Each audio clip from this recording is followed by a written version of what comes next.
Thank you, Honorable Chairperson, sir. I stand on behalf of my party, the All India Trinamool Congress, to stridently oppose both the renaming of the bill and the replacement of the Manrega Act by the VB G Ramji Bill 2025. In 2005, the Union government enacted the National Rural Employment Guarantee Act, which revolutionized rural India's idea of livelihood security. This very House, there was a historic consensus among all parties when they passed the bill, and everyone shouted, Rozgar Guarantee Zindabad. This was the history of the original bill. For the first time, the central government aimed to provide in law 100 days of assured employment to one single member of every rural household as long as there was an adult member willing to sign up for unskilled manual work. As long as you wanted it, it was available, it was demand driven. What else? Women were guaranteed at least one half of the jobs made available. The NREGA scheme was aimed at creating durable infrastructure, so wells, ponds, roads, etc. Employment to be provided within 5 kilometers of an applicant's residence. So this was to prevent large-scale rural to urban migration. Minimum wage was to apply. Every state was notified with a minimum wage.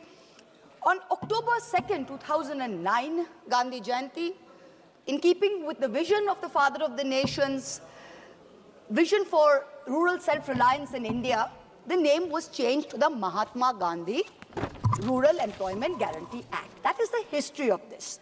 Now, suddenly, 16 years later, with no consultation with anybody, you did not consult with the opposition, you did not consult with civil society, you did not consult with any stakeholders, the government has introduced a bill to repeal the Manrega. This is not an amendment, mind you. You are replacing it with something called a VB G Ramji bill. Now, it was Bengal's great son, Rabindranath Tagore, who popularized the name Mahatma, meaning the great soul, for Mohandas Karamchand Gandhi. Some historians said that other people before Gurudev had called him the Mahatma. But it's ironic that the Prime Minister's home state, the Gujarat High Court, Justice Pardiwala, when he was there, he declared in February 2016, once and for all, that it was Rabindranath Tagore who gave the title of Mahatma to Mohandas Karamchand Gandhi, and that all school textbooks should give the credit of naming of the Mahatma to Tagore. And what have this government done today? You've changed the name. You are dishonoring both the Mahatma and Gurudev. Is it any wonder that Bengal and Bengalis call you Bangla Birodhi? Do you think, does this government think it's been very smart by putting the name Ram, by putting the acronym RAM in the name of the bill? What did Gandhiji say? I'm quoting Gandhiji. By Ram Rajya, I do not mean Hindu Raj. I mean divine Raj, the kingdom of God.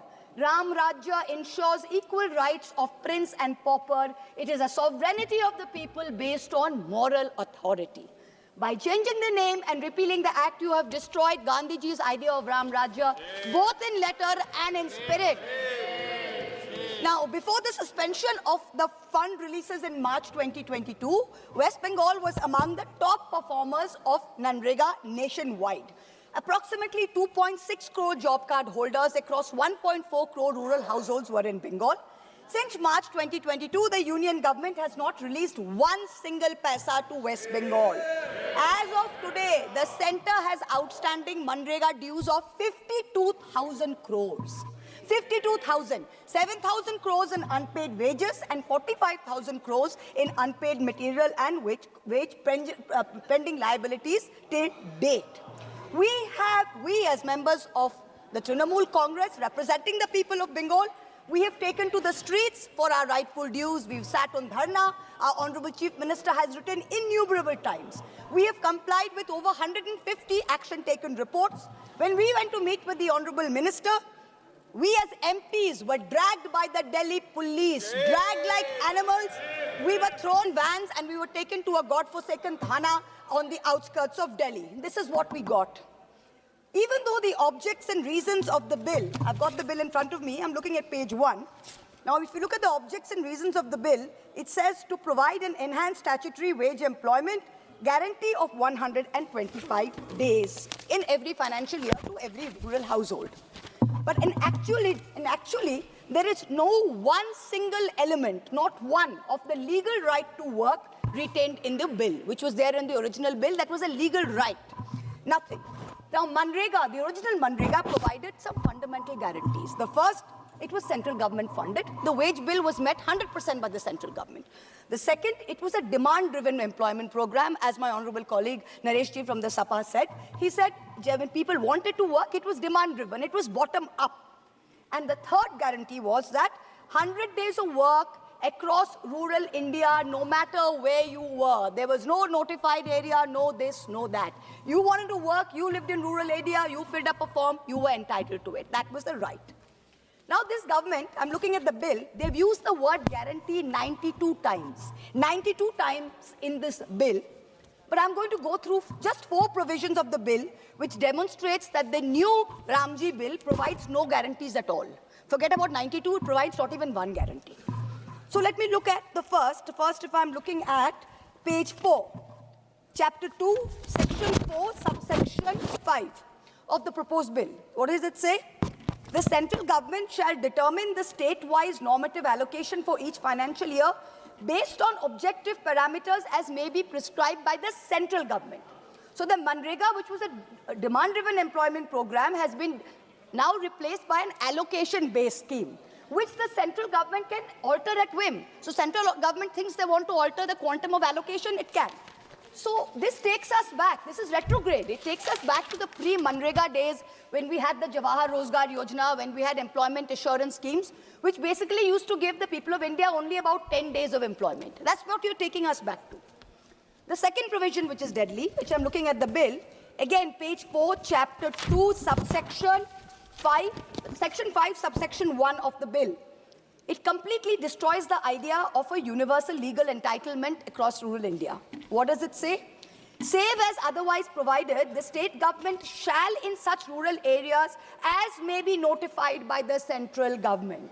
So the center is saying that the scheme will run only in those areas which has been notified by the central government.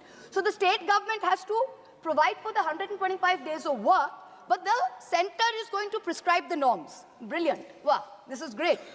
Now, this 125 days that they're saying, this is all eyewash. In the last 5 years, what has been the reality? Due to squeezed allocations, Manrega has not been able to meet demand for work. It has not been able to. Average in India has been between 50 and 55 days work on average. In Bengal, in the last 5 years, no matter what the demand was, you could not give even 1 day of work because you stopped the program. The third provision, the same chapter, chapter 2, page 4, section 4, subsection 6. What does this state? Any expenditure incurred by a state in excess of its normative allocation shall be borne by the state government. So suppose any state government has more demand, its people want more work, and it gives it more work, the state government is on the hook for the bill. The central government is not going to go beyond the allocation. Exactly what my colleague pointed out. The fourth, the most deadly, this is the death knell for the Manrega scheme. This is why Manrega is not going to go forward because of this provision. Let's look at page 11, chapter 5, section 22, subsection 2. For the purposes of this act, the fund sharing pattern between the central government and the state government shall be 60-40. In the northeastern states, states and union territories, 90-10. Now, under section 22 of the old Manrega, 100% of the wages was central government, and in terms of materials and admin, 75 was central government, 25 was state government. Now, let me give a very small example so you understand what this means. Let me illustrate the funding comparison. Now, let's just state for any state, the total Manrega expenditure per annum is 10,000 crores. Out of that, say wages is 7,000 crores and materials is 3,000 crores. State government in the old situation, central government is picking up 100% of the 7,000 crores, and of the materials 3,000 crores, central government is picking up 75%, that's 2,250 crores. State government is picking up 750 crores. So what is the situation? Central government's total bill is 9,250 crores. State government pays 750 crores. It's the old Manrega. The new VRAMG, what is it looking at? Same expenditure of 10,000 crores. Sir, I've got 12 minutes, sir. I'm the first speaker, 12 minutes. Please don't ring the bell, sir. Okay, now under the new situation, what is happening? It's same expenditure of 10,000 crores. In the same expenditure, It is 60-40 of the total. Center spending 6,000, state has to spend 4,000. Old situation, state for the same expenditure was only liable for 750 crores. Now the state is liable for 4,000 crores. So the state share has gone up by 3,250 crores, which is 430% more. Now for the same level, the state has to give additional 3,250 crores. Now, for the states, what does this mean? This is a loss of wage protection because you're on the hook for the wage bill. There's a budget cap risk where if there's expenditure beyond the allocation, the states have to borne it. But the unemployment allowance, that if you don't give work, the unemployment allowance in the old section was under the... Please let me finish, sir. Sir, please let me finish. Sir, I have the fourth speaker, 10 hours, sir. Sir, 10 hours, I have to finish. This is not fair, sir. 10 hours, there are 3 speakers, I've got 12 minutes, sir. Please don't do this. Please, sir, please let me finish, sir. I've got 2 minutes more, please let me finish. The unemployment allowance will continue. Now, in this, there's a structural shift where you're moving to a fiscally devolved model. Let me finish, sir. Last one paragraph. One second, please the Calcutta High Court. Please listen to me. Please listen to me. Yes, sir. I'm given an indication that you have 10 minutes. You have already crossed 11 minutes. Sir, I'm giving you. Increase the time, sir. Please listen to me. Yes, sir. I'm giving you another 40 seconds. No, sir. You please give me because you have increased the time to 10 hours, sir. That 10 minutes was under the 4-hour scenario, sir. See, yes. Let me as finish, requested sir. by you, I'm giving you 12 minutes. Let me finish, sir. I'm giving you, sir. Manrega was a people's law. The popular slogan was "Har haath ko kaam do, kaam ka pura daam do." What's happening today? The Calcutta High Court has directed the union government to resume Manrega in West Bengal as of 1st August. Not only did you not do it, you went to Supreme Court. Supreme Court dismissed your petition, said Calcutta High Court's order stands. Even till today, the legal position is clear. You have not increased it. When I will request the Honorable Minister who is present here, when you reply, sir, please give us a very clear indication to the state of West Bengal, to all of us sitting here. How do you propose to clear the rightful dues of 7,000 crores of unpaid wages and 45,000 crores of our projected liabilities? This is our legal entitlement. We are not begging for it. You are in contempt of both the courts of law and the courts of the people. Na kisi ka saath, na kisi ka vikas, na Rahim ka, na Ram ka. This is the truth of this bill. Jai Hind. Thank you, sir. Thank you. Madam, Mananiya Srimati K. Kanimoji, madam. Thank you, sir.